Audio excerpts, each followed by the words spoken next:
Yorùbá ní tilé toko. Orúkọ mi ni Comrade Remi Adeniji. I am a human rights activist. I am a civil community development advocate.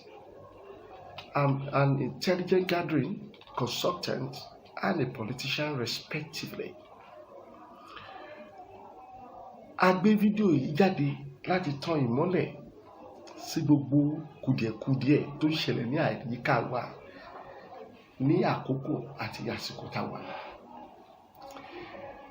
Tó dẹ̀ ní ṣe pẹ̀lú àwa ọmọ Yorùbá, torí ẹ̀ la ṣe ń gbé jáde, torí ìdí èyí pàtàkì la ṣe ń gbé jáde ní èdè àbínibí, nítorí pé agbára wà nínú èdè. Nǹkan tá a lè fẹ́ sọ̀rọ̀ lé lórí, ó dá mi lójú pé a lè sọ tán nínú gbogbo abala ètò yìí, ẹ̀yà tá a gbé jáde, nítorí pé ó pín sí ọ̀nà bíi 2, 3 sí 4. Ní àkọ́kọ́, ó ní ṣe pẹ̀lú gbogbo ọ̀rọ̀ police brutality, ó ní ṣe pẹ̀lú gbogbo ọ̀rọ̀ EndSARS, ó ní ṣe pẹ̀lú gbogbo reaction, ìhà tí àwọn aráàlú tí wọ́n kọ sí, wọ́n ṣe fi ẹ̀hónú hàn. Ó dẹ̀ ní ṣe pẹ̀lú ìdí pàtàkì tó jẹ́ pé àwọn ìgbésẹ̀ tó yẹ ká gbé, tí a bá gbé nǹkan tó lè ti ìdí ẹ̀ jáde tí ò dẹ̀ yẹ kó ṣẹlẹ̀. Ìyẹn ní àkọ́kọ́ ní abala níta fẹ́ sọ ní ọjọ́ tèmi. Bọ́ kí n ta wá lólogó lórí àwọn kankan pé lẹ́yìn abala ètò tá a fẹ́ gbé jáde, a ní àwọn nǹkan míì tó jẹ́ pé a máa sọ̀rọ̀ nípa ẹ̀, tó jẹ́ pé gẹ́gẹ́ bí ṣe sọ pé ó tó bí nǹkan bíi 2, 3 sí 4. Ìkejì, ó ní ṣe pa ọ̀rọ̀ party leadership, gbogbo bí nǹkan ṣe ń lọ tó bá ti dọ̀rọ̀ party òṣèlú, àti pé bí ò ṣe yẹ, bí nǹkan ṣe ń lọ tí ò yẹ kó máa lọ bẹ́ẹ̀, àti pé bó ṣe yẹ kó máa lọ. Ẹ̀kẹta, ó ní ṣe pàtàkì nípa ọ̀rọ̀ àwa ọmọ Yorùbá, tó jẹ́ pé a gbọ́dọ̀ fi iná sórí òrùlé sùn. Àwọn nǹkan tó jẹ́ pé a máa yànnàná àwọn nǹkan díẹ̀díẹ̀ nínú gbogbo nǹkan tó ti ṣe àkóbá fún wa, pàápàá láti àìmọye ọdún tó ti kọjá. Àwọn ìlànà tó wà nílẹ̀ tó yẹ ká tẹ̀lé tá a tẹ̀lé, àti àwọn nǹkan tó ń ṣẹlẹ̀ lọ́wọ́lọ́wọ́ báyìí láàárín àwọn ọmọ Yorùbá, ohun tó máa ń kó ìyà jẹ wá, ohun tó máa ń fẹ́ dàbí ìdójútì, ohun tó yẹ pé ta fi yẹ pé olórí wa wọ́n fẹ́ máa fà wá díẹ̀ ní lẹ́lẹ̀, àti àwọn nǹkan tó ń ṣe àkóbá fún láàárín àwọn ara wa. Then finally, tá a máa sọ̀rọ̀ lé lórí ẹ̀ láìpẹ́ láì jìnnà, òun nípa ọ̀rọ̀ advice, àmọ̀ràn ńlá fún àwọn tó jẹ́ olórí ẹgbẹ́ wa. Gẹ́gẹ́ bí ṣe ń sọ lọ, a fẹ́ sọ̀rọ̀ pa police brutality. Gẹ́gẹ́ bí ṣe sọ pé a jà fún ẹ̀tọ́ ọmọ ènìyàn níbí, mo fẹ́ kí gbogbo ọmọ Yorùbá mọ̀ wípé àwọn èèyàn ń gbé ìgbésẹ̀ ní àìmọye ọ̀nà tó jẹ́ pé kò wọ́n sí aráàlú, tí wọ́n ń wá ọ̀nà láti ṣe àtúnṣe, láti ṣe a lot of things láti jẹ́ kí agbègbè wa kó wà conducive, kó rọrùn fún wa láti gbé, tó lè máa hàn fún àwọn èèyàn. Mo dẹ̀ fi ń dá yín lójú pé èmi Remi Adeniji, mo jẹ́ ìkan pàtàkì láàrin wọn. Ká kọ́kọ́ bẹ̀rẹ̀ níbi báyìí sàn, tọmọdé dàgbà, ẹ wo ìwé tó wà lọ́wọ́ mi. Ìwé yìí ni invitation tí wọ́n fi pè mí ní 2007 wá sí ìlú Àbújá, nígbà tí former IG Sir Mike Okiro tó wà lórí oyè. Kí ni ìdí láti torí ẹ̀ pè mí? A ṣe ètò, a gbé ètò kalẹ̀ nígbà tá a rí pé bí àwọn ọlọ́pàá bó ṣe ń kọjú aráàlú, kí ló máa fà á tó yẹ kó ọlọ́pàá lè dédé gbé ìbọn, olọ́mọ ní oníyàwó lé, wọ́n lè dédé wọ́n pa kọ̀ńdọ́tọ̀ torí 20 naira, 50 naira. èèyàn sọ̀rọ̀ sọ́lọ́pàá, ọlọ́pàá ríra wọn àṣẹ tẹ́rọ̀. Kí ni nǹkan tó fà á, gbogbo nǹkan tó fi dàbí pé kíní kan? Àwa gbé ètò kalẹ̀. Gbogbo àwọn ọ̀rẹ́ mi tó wà nílùú òyìnbó ní overseas, èyí tó wà ní America continent, even specifically ní pàápàá ní ilẹ̀ America, àwọn tó wà ní Europe, France, England, name it. Àwa náà lọ sáwọn ìlú kan ní around wa. A dẹ̀ ní ká ya fọ́tò, ká wà pẹ̀lú àwọn ọlọ́pàá, pẹ̀lú gbogbo ibi tí wọ́n ń gbé. A fẹ́ mọ̀ pa ẹ̀, ìgbésí ayé tó ń gbé, bó ṣe rọ̀ wọ́n lọ́rùn tí wọ́n fi rí ṣe. A dẹ̀ gbé gbogbo ètò jáde, a package gbogbo ẹ̀. Nínú ètò yìí, a ní bó jẹ́ ọmọ 3 lọ́lọ́pàá máa bí. Èyí tó bá ti bí kọjá àbẹ̀ kó máa tọ́ nǹkan ẹ̀, kí ìjọba fi sọ pé 3 yẹn o, tó bá ti forúkọ ẹ̀ lẹ̀, tí bàbá àbí ìyá ò bá sí láyé mọ́, ìpè ńkọ́ ìjọba ló máa rán wọn dé ní wíyà tí wọ́n bá fẹ́ kàwé dé àbí ohun tó bá fẹ́ ṣe níbi sí láyé ẹ̀. Nítorí pé a discover pé ọlọ́pàá iṣẹ́ tó léwu ni. Àìmọye ọlọ́pàá tó ti kú sẹ́nu iṣẹ́ tí àwọn ọmọ wọn di ọmọ lọ́mọ. Gbogbo àwọn tó ń dàdúró bẹ́ẹ̀ tẹ́ bá kó wọn kalẹ̀, èmi àlọ́wọ̀ ọmọ ọlọ́pàá, èmi àlọ́wọ̀ ọmọ army, èmi àlọ́wọ̀ ọmọ navy, àwọn tó ń ṣiṣẹ́ sí orílẹ̀-èdè bàbá wọn tí nǹkan ṣẹlẹ̀ lẹ́nu iṣẹ́, ewu ṣẹlẹ̀ sí wọn lẹ́nu iṣẹ́, tí kò sí ìyá, tí kò sí bàbá, tí kò sí ẹni tó máa gàn, táwọn ọmọ yẹn tàràkà torí kí yẹn má bàa ṣẹlẹ̀ àṣetò yẹn. Nípa ibi pé tó ń gbé nǹkan kan, ẹ lọ sí barracks wa, gbogbo barracks tẹ́kọ̀ yìí. I'm a typical islander. Over 50 years ago, I was born on island, and we grew up to know Obalende, Kefi, all those structures of many decades. To jẹ́ pé every apartment, a room and parlour face me and face you ló wà bẹ́ẹ̀, tí ò yẹ kó rí bẹ́ẹ̀ níbi tí ilẹ̀ yìí dé yìí láti ọdún tó ti kọ́. Ẹ̀ẹ̀kejì, apartment kọ̀ọ̀kan láti gbà tó ti kọ́, èmi wà tó ẹgbẹ́ ẹni tó ti gba inú ẹ̀ kọjá, they are over 400 láàrin ọdún méjì, láàrin ọdún 5 gbà bí wọ́n change èèyàn nínú apartment kan bí ẹ̀mẹ́rin. Àwọn èèyàn sọ wọ́n lọ́lọ́pàá yọ̀bù, ẹjọ́ tó lọ náà. Gbogbo ilé táwọn developer kan tó gbogbo ọkọ̀ yẹ̀ ẹ̀dẹ̀ olówó 50-40 years mẹ́. Ẹlòmí àgbà ilé ó lo 20 years bẹ́ẹ̀ kó tó di kókó bẹ́ẹ̀. À ń sọ̀rọ̀ pé wọ́n lè gbé ọlọ́pàá láti Kánò, kó gbé lọ Sádámáwá, kó gbé wá Sékòó, kó gbé láàrin ọdún kan, láàrin ọdún 5 wọ́n lè gbé ọlọ́pàá èèyàn kan, wọ́n lè gbé lọ sí bíbí state bíi 10. Gbogbo nǹkan báyìí àdèmí kí lè má bàjẹ́, àní solid structure tó wà befitting. Bó tiẹ̀ kéré pa ọlọ́pàá tó kéré pa tó jẹ́ pé kò lóhùn rárá, ó yẹ kó máa gbé ní a room and a parlour self-contained standard one. Gbogbo nǹkan báyìí wà bẹ́ẹ̀, gbogbo ìyára ṣètò. Ìyà tó ń jẹ ọlọ́pàá ti pọ̀ jù, akọ gbogbo ètò yá, akọ gbogbo àìsí gbogbo ẹ̀ kalẹ̀. Ìyà tó jẹ ọlọ́pàá tá a bá ń sọ fún yín, ìyà tó jẹ ọlọ́pàá ti pọ̀ jù lórí pé ọlọ́pàá ò gbọdọ̀ má ṣíwà o. Ọlọ́pàá mi alẹ́kọ́ gbé ìbọn dání, ẹnu géètì tí yànmùyànmù wà ló máa dó sí.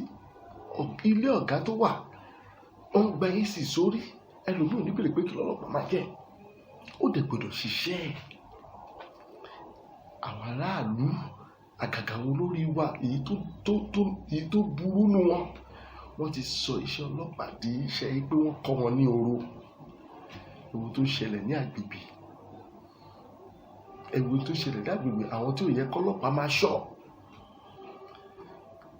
àwọn tí ibi tó yẹ ká ti máa rọ́lọ́pàá, nítorí pé ohun tí wọ́n máa jẹ, nítorí pé tọ́gá kan bá fẹ́ jẹun tó fẹ́ gba nǹkan gidi níbì kan, ó rẹ́dì láti fà wọ́n ọmọ lẹ́yìn tó fi wọ́n ṣe ẹrú. Lọ́ máa ṣọ́ lágbájá, lọ́ máa ṣọ́ tàmẹ̀dù, tí ò yẹ kó rí bẹ́ẹ̀. Àwọn ọlọ́pàá ti ń tẹ̀lé àwọn kan tó yẹ pé mi ti ẹ̀ wá rí rẹ̀ rí. Gbogbo tá à ń sọ yìí kò kí ń ṣe àṣírí tó bò, it's a shame. Ìwọ tó bá lówó ní àwùjọ, tó bá sọ pé o ní tó ń lé ẹ àbí nǹkan kan ṣẹlẹ̀, private security wà bẹ́ẹ̀ bó ṣe wà everywhere. Go to America, we have private bodyguard turning license fún ammunition. Kò ṣe pé ọlọ́pàá, where is the dignity of Nigerian police? Why should we challenge their image? Àwọn aráàlú, ẹ̀yin olórí wa, ẹ ṣe àtúnṣe, gbogbo èèyàn kan lọ́lọ́pàá lè máa tẹ̀lé lẹ́yìn. Get it straight. It has a very bad impact.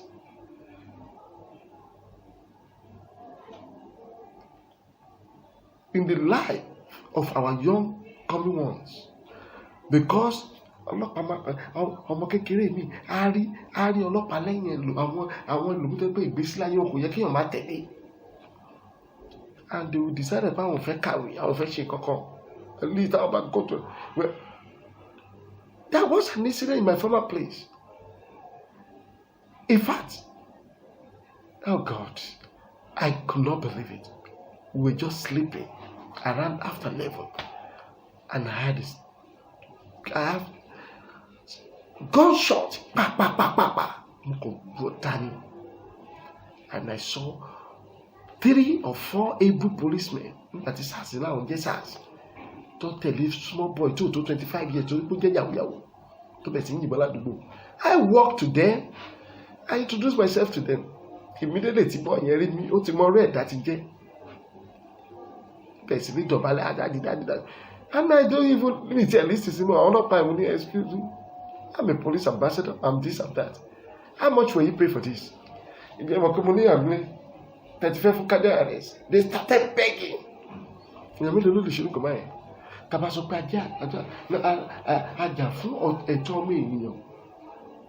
Àìmọye nǹkan tá a ṣe. Àìmọye nǹkan tó yẹ pé a tún máa sọ nínú abala kan míì tó ń bọ̀. Àwọn tí wọ́n mọ̀ nígbà tí SARS tó ń jẹ́ SARS. I happen to be one of those people that give the bad one serious headache in this state. Ìyẹn ẹ máa gbọ́ nínú abala mi pẹ̀lú àwọn evidence tá a máa fi hàn. Cast on police brutality for now. To jẹ́ wípé nǹkan tó fà á nìyẹn tí ọlọ́pàá fi ń ṣìwàwù. They will not like a situation where their children will say, Daddy, where were you when your mate were making it? That is why all of us were frustrated láti máa cut corner, and talk about cut corner, definitely it has to be ó láti jẹ́ ìnira fún aráàlú ni. Ìgbé ká fi gbá nǹkan ká níyàn lára nítorí agbára tí wọ́n gbé dání. Agbé kìíní kalẹ̀, agbé ètò yẹn kalẹ̀. The former IG happens to be a very approachable person. He was the one that gave me ambassador of Nigerian police. So people are doing this kind of thing. But if that he penetrates, that he get information.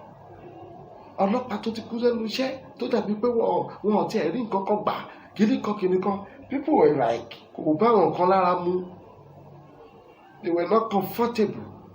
Like a lot of threatening messages.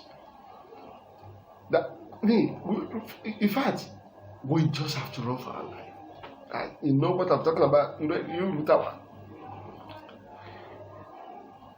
Ìyà tó ń jẹ ọlọ́pàá ó sún òjò pé ọlọ́pàá wà ní police station. Wọ́n máa rùn. Ọlọ́pàá ń gba uniform méjì, uniform tó yẹ kọ́ níbi 10. Kọ́ ní ọlọ́pàá tó ló máa pín nínú òjò, nínú òrùn, nínú everywhere. Ẹ jọ̀ọ́ àṣìṣe nígbà yẹn rẹpẹtẹ tí ò ń ṣe ọ̀rọ̀ tẹnu. Then nígbà tó lè tó wá rí báyìí tó dàbí pé ọlọ́pàá àtàràlù ti kọlura wọn nítorí pé kò sí bá ṣe fẹ́ sọ̀rọ̀ because of the lapses of our government. Kò sí bá ṣe fẹ́ sọ̀rọ̀. There is no way we talk that we will not apportion blame to the government on this issue. Tó dẹ̀ yẹ pé gbogbo ẹ̀rí bó ṣe wá rí yìí òun jẹ́ káwọn aráàlú dé inú mi dẹ̀ dùn nígbà táwọn ọmọ tó kọ́kọ́ jáde tí wọ́n sọ wípé kọ́lọ́pàá wà reform kan tọ́jú ara bí kan wọ́n mọ problem tó ṣẹlẹ̀ kó tó di pé àwọn ará bí tí ò kì í ṣara wọn kó tó di pé wọ́n jàgbà. Ẹ̀kọ́ ò lárí kan bẹ̀ kí nìkan tó lè ti díẹ̀ jáde ó ṣe ní ìdí pàtàkì tí mo fi gbé fídíò jáde. Ẹ̀kọ́ ta ní kan bẹ̀ ni wípé ọlọ́pàá ẹ fún àwọn èèyàn báwa náà ṣe wà yìí à ń gbé ìgbésẹ̀ à ń ṣe ètò lọ́wọ́ ẹ fún àwọn èèyàn ní ààyè láti for any environment or community to be developed. It is a collective responsibility. Ẹ fún àwọn èèyàn kan mú ọgbọ́n wá bá ṣe lè ṣe. For the fact that you are in government or you are top there kò mí ìgbé bóyá àwọn aráàlú ní ọgbọ́n tí wọ́n lè ẹ fún wọn ní ààyè láti lè mú kí ara lè rọ ọkùn kára lè rọ ìdíyẹ. Àwọn ìgbésẹ̀ wà táwọn máa gbé lẹ́yìn mẹ́ta jẹ́ pé inú àárín tó dẹ̀ jẹ́ pé kò dìgbà tá a bá jẹ́ pé ẹ̀yà kan tó bá jẹ́ pé ẹ̀yà wa ló ti jẹ́lẹ̀ ìwà ìkà tá a máa ń wù pé èèyàn kan ló ní project èèyàn kan ló jágbà ẹ má jẹ́ owó ayé lórí ẹ̀. Ẹ rí i pé Ọlọ́run fún wa àwọn ọmọ Yorùbá bó ṣe ń sọ èdè yìí Ọlọ́run fún wa ní ọgbọ́n àti òye iwájú ní àyè wa. Ẹ jẹ́ ká fi ọ̀rọ̀ ìkà sílẹ̀ kẹ́ni má ní ìwà pé kéèyàn kan ló wà bẹ́ẹ̀ èèyàn kan ló máa débẹ̀ èèyàn kan ló ní débẹ̀ èèyàn kan ní kíní kan gbogbo nǹkan báyẹn tó jẹ́ pé téèyàn kan bá fún báyìí ẹ jẹ́ ká pa ọ̀pọ̀ ká gbé ga. I decide láti máa gbá àwọn fídíò jáde because àìmọye nǹkan tó ti ṣẹlẹ̀ tẹ́yìn máa gbọ́ nínú fídíò tó jẹ́ pé ó tó ká di multi-billionaire tó jẹ́ pé kò sẹ́ni tó mọ̀ ọ̀yàn torí ẹ̀ la ṣe ń gbé jáde báyìí pé ẹ jẹ́ ká pariwo síta. Àyè wà strategy wà tí ọlọ́pàá àtàrà ló máa fi di ọ̀rẹ́ ẹ̀wù tó ń ṣẹlẹ̀. Task force wọ́n lọ ẹ̀wù bó ṣe ju òkú lọ wọ́n fi òkú lọ aráàlú anything you ọlọ́pàá ò lè rìn ìlú mọ̀ ṣe yẹ kó rí bẹ́ẹ̀ bó ṣe yẹ kó rí. Ẹ jẹ́ ká ṣe àtúnṣe nígbà tí ọ̀rọ̀ yìí ṣẹlẹ̀ tí àwọn ọmọ wa fẹ́ rògbòn ìjọba tẹ́tí sí wọn wọ́n dẹ̀ ṣe àwọn ìlérí tí wọ́n ṣe yìí. Ẹ̀yin tí jẹ́ àgbààgbà Yorùbá ẹ gbé ìgbésẹ̀ ní gbogbo ọ̀nà kan náà kò ń ṣe ìlérí tó nira. Àwọn nǹkan tó béèrè kì í ṣe nǹkan tó nira. Ẹ jẹ́ ká make sure pé wọ́n implement ẹ̀. Ẹ jẹ́ ká make sure pé ó ṣeé ṣe. Lóòótọ́ ìjọba ti ń gbé àwọn ìgbésẹ̀ wọ́n ṣe máa tọ́jú àwọn youth tí náà ní bí wọn mọ́ gírí kan mọ́jú gbogbo ẹ̀ lọ. Ẹ jọ̀ọ́ ẹ jẹ́ ká ṣètò yẹn ní ọ̀nà tó kò ní ṣàbòsí bẹ́ẹ̀. Ẹni tó fi sí di pé òun ní kó ṣe nǹkan báyìí tí ò ní sọ pé àwọn ọmọ kan tó máa tí wọ́n fi ní ṣe pàdé government. It's one of the problems we have. Ẹ jẹ́ kí ara kúrò gbogbo rẹ̀ nìyẹn. Nígbà tí gbogbo kìíní jáde ẹsẹ̀kẹsẹ̀ a wà nínú àwọn tó jáde a lè gbé lẹ́tà jáde a sọ fún àwọn olórí wa pé ẹ jọ̀ọ́ ẹ gbé ìgbésẹ̀ báyìí ìgbésẹ̀ báyìí àdẹ̀kọ́ lẹ́tà jáde. Ẹ jẹ́ káwọn leaders kọ́ pé àwọn bàbá àgbàlagbà kọ́ pé àwọn ọba kọ́ jáde yẹra ni nǹkan báyìí ni kọ́ sọ òsín tó kò ń ṣe ẹ̀ṣẹ̀ tí bàbá bá ṣe ọmọ tó bá ní ọmọ mi má bínú. The youth want to see the remorseful attitude, you understand, from the parents. Tí o dẹ̀ rí bẹ́ẹ̀ nínú gbogbo statement tó ń ṣe the only person that made a similar statement ni General Yakubu Gowon that said, youth, please. They would have loved to see elders to say we are sorry. In fact, ọba kan sọ nílẹ̀ Yorùbá, ó ní I have commanded the people in my domain. Not that I don't want to hear anything. Ìgbà tí gbogbo èèyàn wò níbi tí gbogbo àwọn èèyàn ti wú báyìí, ọ̀rọ̀ yẹn dọ̀la wọ́n máa ń mérí báyìí ni. inside the Nigerian kankan ká má wọlé dárúkọ àwọn èèyàn máa ń mírí ni. Àmọ̀ràn mi ni pé the second phase of that thing that happened, that type of anarchy should not happen. It is not a secret. The secret is that láàrin àwọn youth, láàrin àwọn everybody, orin tí wọ́n kọ jáde ní pé Ọlọ́run ní òfin ṣùgbọ́n sí ọlọ́pàá ní pé káwọn jáde káwọn pa gbogbo olórí àwọn dànù. Ìdí Àgbọ̀nfẹ́ said it that if this country can be okay, that the masses just come out and kill all the people that have gone through government and the present one. And never since, believe me, it got into the head of the masses. Tó bá wà nínú ọjà, tó bá wà nínú mọ́tò, ìkan táwọn ìjọba ẹgbọ́n dáadáa lóòótọ́ àwọn tó ṣe lórí wọn kì í wọ́n mọ́ òlu ẹ̀ wọ́n dá fún. And the funny part of it ni pé àwọn tó súnmọ́ wọn kì í sọ fún wọn pé nǹkan báyìí lára ló máa ń sọ. Ntọ́ máa ń sọ pé káwọn kan ti dín jọ́kàn. If you don't, I can send a video bíi mẹ́rin àwọn èèyàn jáde wọ́n sọ jáde báyìí. Don't let it happen, because you know what? We should avoid a situation tó jẹ́ pé this, if you are an IG listening very well, if a police commissioner listening very well, don't wait until you command your junior ones and they will not listen to you. Tó máa lọ kù láì pẹ̀lú àwọn aráàlú, tó máa deal pẹ̀lú àwọn elites. We should not allow this kind of fiasco, this kind of anarchy to happen. Ẹ jẹ́ ká ṣe ẹ̀tọ́. Kò dẹ̀ fi àsìkò yìí. Mo fi sọ fún àwọn ìwé wa táwọn èèyàn pè ní youth wípé human being are born to make a mistake. Àwọn olórí wa ṣe mistake. There is no hiding fun about that. And we try to make them realize it.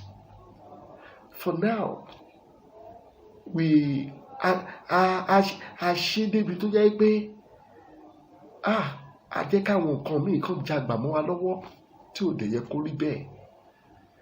The youth of this country are not lazy. They are such a very hard-working and tireless youth. Imagine what is happening in fact, they stood to their ground and make sure pé at least ìlú yìí láti dá. Look at what is happening in our entertainment industry. Anywhere in the world. Look at what our stars are doing. Nigeria, if you go to America, go to England, àwọn ọmọ Nigeria ṣiṣẹ́ márùn-ún. And you're telling me that we are lazy. We are not lazy. We are such a very hard-working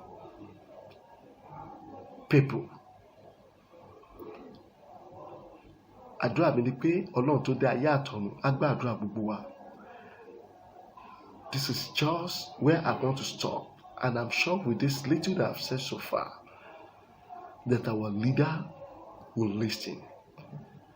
I know our youth are going to change, because I and many of our youth concerning ìgbésẹ̀ tá à ń gbé lọ́wọ́lọ́wọ́, mo nígbàgbọ́ wípé things are coming back normal. Absolutely. Have a wonderful day. Àdúrà gbogbo wa gbà.